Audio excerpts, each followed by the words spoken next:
जय हिंद दोस्तों, हमारे सक्सेस जर्नी में आपका स्वागत है। आज हम लोग क्लास 10th की बुक पॉलिटिकल साइंस का हम लोग VBI MCQ करने वाले हैं, जो आप लोग को एग्जाम में काफी बेनिफिट होगा।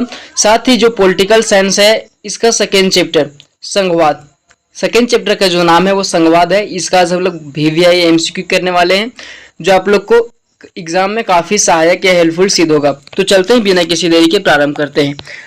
यहाँ आप लोग का पहला प्रश्न दिया हुआ है, प्रांतीय सरकारों को कुछ संवैधानिक अधिकार किस वर्ष प्रदान किए गए हैं। जी, प्रांतीय सरकारों का कहने का मतलब है राज्य सरकारों को कुछ संवैधानिक जो अधिकार है वो किस वर्ष प्रदान किया गया था। तो इसका राइट आंसर हो जाएगा ऑप्शन नंबर ए 1993 ईस्वी। इसका राइट आंसर ए हो जाएगा। वहीं अगला प्रश्न की बात करते हैं कि बेल्जियम में किस प्रकार की संघीय शासन व्यवस्था है। देखिए, बेल्जियम में जो है वो एकात्मक संघीय शासन व्यवस्था लागू है। अगला प्रश्न की बात करते हैं हम लोग क्वेश्चन नंबर 3 की। और क्वेश्चन नंबर 3 क्या बोल रहा है कि संघीय शासन व्यवस्था एकात्मक शासन व्यवस्था से डॉट डॉट बराबर है। देखिए, यहाँ पे प्रश्न क्या दिया हुआ है कि संघीय शासन व्यवस्था एकात्मक शासन व्यवस्था से ठीक उल्टा होता है। क्या है? उल्टा है। इसका राइट आंसर 3 हो जाएगा। अगला प्रश्न की हम लोग बात करते हैं क्वेश्चन नंबर 4 की। और क्वेश्चन नंबर 4 क्या बोल रहा है कि संघीय शासन व्यवस्था में केंद्र सरकार राज्य सरकार को कुछ खास करने का आदेश दे सकती है, नहीं दे सकती है, दोनों या इनमें से कोई नहीं। तो इसका राइट आंसर हो जाएगा नहीं दे सकती है। इसका राइट आंसर 2 हो जाएगा कि संघीय शासन व्यवस्था में जो केंद्र सरकार है वो राज्य सरकार को कुछ खास करने का आदेश नहीं दे सकती है। वहीं बात करते हैं क्वेश्चन नंबर 5 की ओर कि संघीय शासन व्यवस्था के डॉट डॉट उद्देश्य होते हैं, तो इसके दोहरे उद्देश्य होते हैं। इसका राइट आंसर 2 हो जाएगा। अगला प्रश्न की हम लोग बात करते हैं क्वेश्चन नंबर 6 की। और क्वेश्चन नंबर 6 क्या बोल रहा है कि एक बहुत ही दुखद और रक्त रंजित विभाजन के बाद कौन सा देश आजाद हुआ। तो इसका राइट आंसर हो जाएगा भारत, क्योंकि भारत जब 1947 ईस्वी को आजाद हुआ तो इसका जो विभाजन है वो संप्रदाय के आधार पर हुआ था, और ये रक्त रंजित विभाजन और बहुत ही दुखद विभाजन था, जो आज तक प्रत्येक हिंदुस्तानियों के दिलों में वो बातें याद आती है। अगला प्रश्न की हम लोग बात करते हैं क्वेश्चन नंबर 7 की ओर कि आजादी के तुरंत बाद ही अनेक राजतंत्र जो रजवाड़े हैं वो किस में विलीन हो गए, किस देश में विलीन हो गए। तो इसका राइट आंसर हो जाएगा भारत में। कहाँ पे विलीन हो गए? भारत में। लगभग भारत में 553 जो देशी रियासत हैं वो भारत में विलीन हो गए थे, और लगभग 8 और 10 के बराबर जो है वो पाकिस्तान में विलीन हुए थे। अगला प्रश्न की हम लोग बात करते हैं क्वेश्चन नंबर 8 की ओर। क्वेश्चन नंबर 8 क्या बोल रहा है कि भारतीय संविधान में मौलिक रूप से कितने स्तर पर शासन व्यवस्था कार्य करती है। तो भारतीय संविधान में मौलिक रूप से 3 स्तरों की सरकारें कार्य करती है। इसका राइट आंसर 3 हो जाएगा। वहीं क्वेश्चन नंबर 9 की बात की जाए कि केंद्र सरकार को हम डॉट डॉट कह सकते हैं। केंद्र सरकार को हम संघ सरकार के नाम से जानते हैं। किस सरकार के नाम से जानते हैं? संघ सरकार के नाम से जानते हैं। अगला प्रश्न की हम लोग बात करते हैं क्वेश्चन नंबर 10 की ओर कि संघीय शासन में बाद में तीसरे स्तर पर किसे जोड़ा गया था। तो संघीय शासन में बाद में पंचायतों और नगर पालिका को भी जोड़ा गया था। तो इसका राइट आंसर 3 हो जाएगा। दोनों, नगर और पंचायत दोनों को जोड़ा गया था, नगर पालिका और पंचायत। अगला प्रश्न की हम लोग बात करते हैं क्वेश्चन नंबर 11 की ओर। क्वेश्चन नंबर 11 क्या बोल रहा है कि प्रतिरक्षा, विदेशी मामले, बैंकिंग, संचार एवं मुद्रा जैसे राष्ट्रीय महत्व की चीजें किस सूची के अंतर्गत आते हैं। तो इसका राइट आंसर हो जाएगा ये जो प्रतिरक्षा, विदेशी मामले हैं वो संघ सूची के अंतर्गत आते हैं। इसका राइट आंसर 1 हो जाएगा। वहीं अगला प्रश्न की हम लोग बात करते हैं क्वेश्चन नंबर 12 की ओर। क्वेश्चन नंबर 12 क्या बोल रहा है कि प्रांतीय एवं स्थानीय महत्व के विषय। देखिए, प्रांत मतलब होता है राज्य, एवं स्थानीय महत्व के जो विषय होते हैं वो किस सूची के अंतर्गत आते हैं। तो इसका राइट आंसर होता है राज्य सूची के अंतर्गत आते हैं। ऑप्शन नंबर 2 इसका राइट आंसर होगा।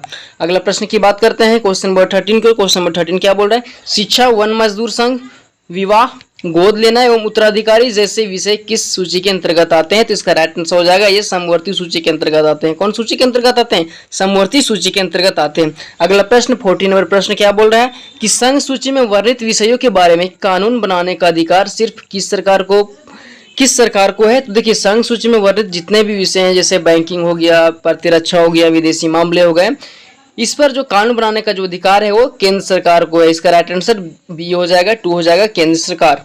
वहीं अगला प्रश्न की बात करते हैं कि भारत में किस राज्य का अपना संविधान था। देखिए, यहाँ पे प्रश्न बोला जाएगा कि भारत में किस राज्य का जो है वो अपना संविधान था। तो इसका राइट आंसर हो जाएगा जम्मू कश्मीर। जम्मू कश्मीर पहले एक राज्य हुआ करता था, लेकिन अभी वर्तमान समय में भारत सरकार के द्वारा इसे केंद्र शासित प्रदेश घोषित कर दिया गया है। अगला प्रश्न की बात करते हैं क्वेश्चन नंबर 16 कर। क्वेश्चन नंबर 16 क्या बोल रहा है कि जम्मू कश्मीर में किसकी अनुमति के बिना भारतीय संविधान के कई प्रावधानों को लागू नहीं किया जाता था। तो इसका राइट आंसर हो जाएगा विधानसभा। अगला प्रश्न की हम लोग बात करते हैं क्वेश्चन नंबर 17 की। और क्वेश्चन नंबर 17 क्या बोल रहा है कि भारत में किस राज्य को विशेष दर्जा प्राप्त था। देखिए भारत में जो किस राज्य को एक विशेष दर्जा प्राप्त था, तो इसका राइट आंसर हो जाएगा जम्मू कश्मीर। जम्मू कश्मीर को एक विशेष दर्जा प्राप्त था, विशेष दर्जे का राज्य मिला हुआ था, जो वर्तमान समय में केंद्र शासित प्रदेश है।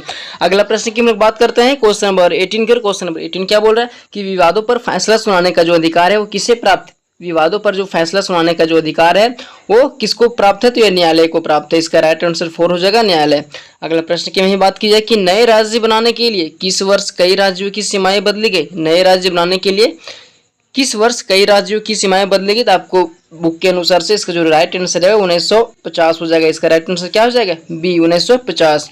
जबकि बात करें कि 1953 ईस्वी को फजल अली नामक आयोग का गठन किया गया था और ये अपना रिपोर्ट 1956 में प्रदान किया था। उसके बाद ही राज्यों की सीमाओं में परिवर्तन किया गया था, राज्यों का भाषा के आधार पर उसको राज्य का दर्जा प्राप्त था। अगला प्रश्न की बात करते हैं क्वेश्चन नंबर 20 की। क्वेश्चन नंबर 20 क्या बोल रहा है कि गठबंधन सरकार की शुरुआत किस वर्ष हुई। देखिए गठबंधन सरकार की जो शुरुआत है वो किस वर्ष प्रारंभ हुई, तो इसका राइट आंसर 4 हो जाए, 1990 से प्रारंभ हुई गठबंधन सरकार की शुरुआत। वहीं बात की जाए भारत में हिंदी बोलने वालों का जो प्रतिशत है वो कितना है। देखिए भारत में लगभग भारत की 8वीं अनुसूची में 22 भाषाओं को मान्यता प्राप्त है। इस 22 भाषाओं में जो हिंदी बोलने वाले का जो संख्या है वो भारत में सर्वाधिक है, लगभग 41.3% है, 41.3% इसका राइट आंसर हो जाएगा। वहीं बात की जाए क्वेश्चन नंबर 22 की। और क्वेश्चन नंबर 22 क्या बोल रहा है कि जनसंख्या के आधार पर भारत का सबसे बड़ा जो राज्य है कौन सा है। जनसंख्या अर्थात जिस राज्य में सर्वाधिक लोग निवास करते हो, तो इसका राइट आंसर हो जाएगा उत्तर प्रदेश। उत्तर प्रदेश में जनसंख्या के आधार पर जो है वो भारत का सबसे बड़ा राज्य है, लगभग इसकी आबादी 26-27 करोड़ के आसपास है। अगला प्रश्न की हम लोग बात करते हैं क्वेश्चन नंबर 23 की। और क्वेश्चन नंबर 23 क्या बोल रहा है कि जब केंद्र और राज्य सरकार की शक्तियां स्थानीय सरकारों को दे दी जाती है तो इसे क्या कहा जाता है। देखिए जब केंद्र और राज्य सरकार की जो शक्तियां होती है वह स्थानीय सरकारों को प्रदान की जाती है तो इसे सत्ता का विकेंद्रीकरण के नाम से जाना जाता है। इसका राइट आंसर 3 हो जाएगा। वहीं बात की जाए क्वेश्चन नंबर 24 की कि कई ग्राम पंचायतों को मिलाकर किसका निर्माण होता है। कई ग्राम पंचायतों को जो मिलाकर वो किसका निर्माण होता है, तो इसका राइट आंसर हो जाएगा पंचायत समिति का निर्माण होता है। किसका निर्माण होता है, पंचायत समिति का निर्माण होता है। वही अंतिम प्रश्न आप लोग के स्क्रीन पर है कि विकेंद्रीकरण हेतु बड़ा कदम कब उठाया गया था। जी हाँ, विकेंद्रीकरण हेतु जो बड़ा कदम है वो कब उठाया गया था। तो आप लोग इस प्रश्न का उत्तर हमको कमेंट में बताइएगा कि विकेंद्रीकरण हेतु बड़ा जो कदम है वो कब उठाया गया था। आई होप आप लोग का यह वीडियो काफ़ी इंपॉर्टेंट लगा होगा। तब तक के लिए जय हिंद, मिलते हैं नेक्स्ट वीडियो में।